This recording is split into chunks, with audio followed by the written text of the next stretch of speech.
Медиумите во Македонија биле продадени и тоа како ефтини биткоини. На крајот ке завршеле цвикајки во некои си подруми ке молеле СДСМ да ги спасува. Ковачевски влезе во отворен судир со медиумите.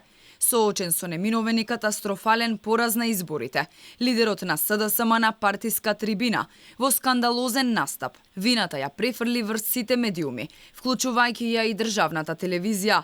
За ситно се продале и џабе фатиле страна. Џабе фатиле страна. Пак ке квицкаат по некои подруми кога ќе ги стегнат како Андреј Петров кога ги вадеше од А1 телевизија, тие кои сега пак се ставија во служба на тие кои што ги напикаа во подруми во 2010-11 година. Ковачевски не запретука.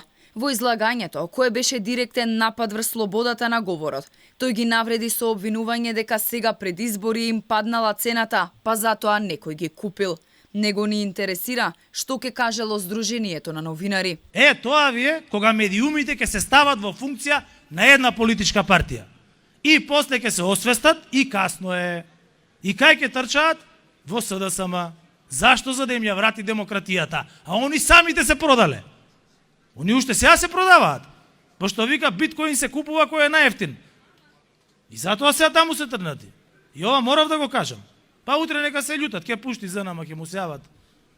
Да се извиниме, ќе се извиниме. Ова не е прв пат Ковачевски директно да удри врз медиумите, да ги квалификува и навредува. Само затоа што тие не ја пренесуваат розевата слика што тој и неговата партија ја имаат за катастрофалната состојба во државата. Повод за најновата тирада беше интервјуто на поранешниот министер Спасовски, но и објавувањето на резултатите од последната анкета на македонската радиотелевизија. Тоа што го гледаме сега на МТВ е анкета која што е преземена од еден институт кој што е многу близок со опозицијската партија ВМРО ДПМН, тоа сите го знаеме историски.